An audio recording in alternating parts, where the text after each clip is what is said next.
చెప్పి ఈరోజు మీ ద్వారా అందరి ఓటర్స్కి కూడా తెలియజేయడం జరుగుతున్నది.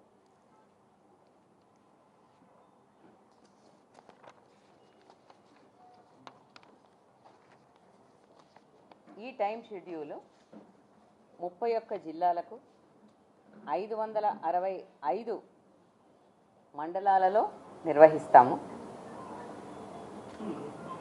ఎంపీటీసీల స్థానాలు 5749 గాను, జెడ్పీటీసీ స్థానాలు 565 గాను, పోలింగ్ లొకేషన్స్ 15302 ఎంపీటీసీస్కి, 31377గా గాను నిర్ణయించడం జరిగింది. ఈ వివరాలన్నీ కూడా మీకు మేము పొందుపరిచి ఇస్తాము.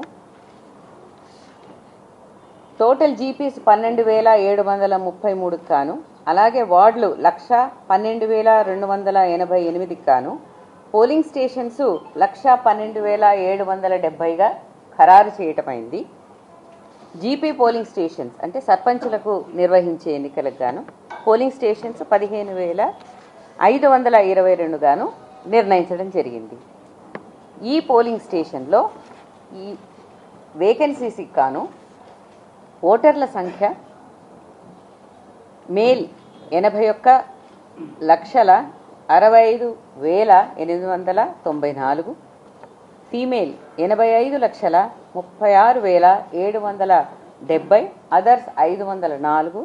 వెరసి మొత్తం ఓటర్ల సంఖ్య 1,67,03,168 గాను మాకు ఎలక్టరల్ రోల్స్లో పబ్లిష్ చేయడం జరిగింది. టైం షెడ్యూల్ కనుక మీరు చూసుకుంటే ఇది 9వ తేదీ నుండి ప్రారంభమవుతుంది.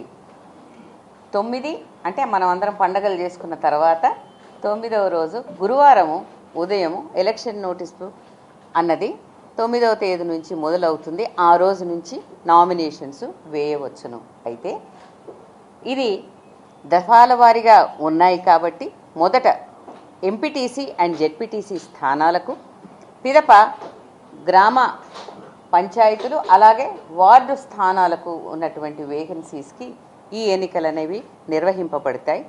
వాస్తవంగా ఇవి 2 ఫేజులు, అవి 3 ఫేజులు కలుపుకుంటే 5 దఫాలుగా ఈ ఎలక్షన్ ఉంటుంది. ఒక్కొక్క ఫేజు 15 రోజుల్లో ముగుస్తుంది. అనగా 9వ రోజున నామినేషన్కి ఎలక్షన్ నోటీస్ ఇచ్చింది. మీకు డేట్ ఆఫ్ పోల్ 23గా చూడవచ్చును. అదేవిధంగా 13వ తేదీ సెకండ్ ఫేజ్ జెడ్పీటీసీ ఎంపీటీసీలకు ఏదైతే ఉందో వాటికి డేట్ ఆఫ్ పోల్ 27గా చూసుకోవచ్చును.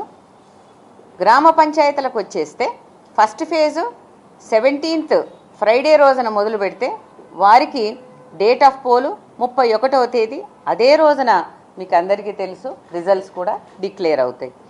మరి సెకండ్ ఫేజ్లో 21వ తేదీకి నామినేషన్స్ మొదలవుతాయి. 4వ తేదీకి మరి డేట్ ఆఫ్ పోలు, అదేవిధంగా వాటికి సంబంధించిన రిజల్ట్స్ కూడా అదే రోజున అవుతాయి.